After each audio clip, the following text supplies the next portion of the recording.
Super बाजार cooperative Kankavli Sindhudurg जिल्ह्यातील एकमेव वातानुकूलित सुपर बाजार। पत्ता सुपर बाजार Mumbai Goa highway SM high school समोर कणकवली। आपल्या अतूट विश्वासामुळेच आम्ही 25व्या वर्षात पदार्पण करतोय। मुलींचा जन्मदर वाढवणं, त्यांच्या शिक्षणाचा टक्का उंचावणं आणि समाजात स्त्री पुरुषांना समान दर्जा मिळवून देण्यासाठी जिल्हा महिला व बाल विकास अधिकारी कार्यालय सिंधुदुर्ग तर्फे कुडाळमध्ये भव्य रॅलीचं आयोजन करण्यात आलं होतं। कुडाळ येथील जिजामाता चौक ते पंचायत समिती दरम्यान काढण्यात आलेल्या रॅलीनं नागरिकांचं लक्ष वेधून घेतलं।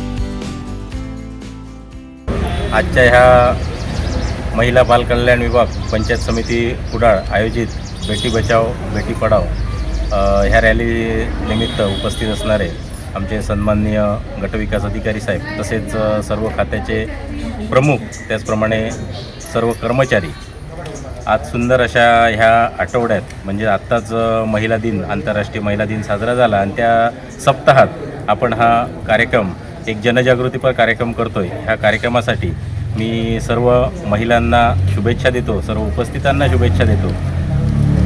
महिला दर महिला प्रमाण हे गावोगावी वाढलं पाहिजे।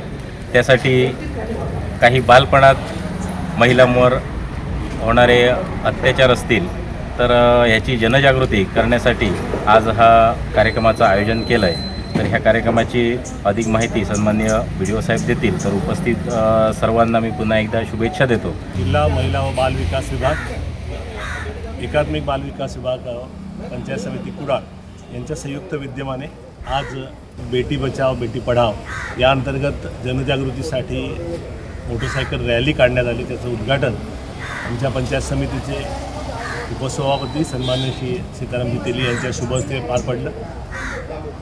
ही रॅली खूप यशस्वी झाली। यामध्ये सर्व कर्मचारी, सर्व विभागाच्या कर्मचारी, अधिकारी वर्गाने सहभाग नोंदवला। आपल्या जिल्ह्याचा स्त्री जन्मदर खूप चांगला आहे।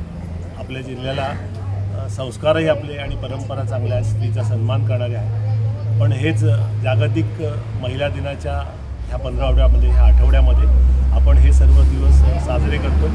या दिवसातून जनजागृती करून आजही महिलांवरती जर काय अत्याचार होत असतील किंवा महिलांमध्ये सजगता निर्माण व्हावी, त्यांना निर्भय वातावरणामध्ये आपली वाटचाल करता यावी, त्या आपल्या पायावरती उभ्या राहाव्यात, त्यांचं शिक्षण व्यवस्थित व्हावं, त्याच्या जनजागृतीसाठी आजची ही रॅली काढली होती।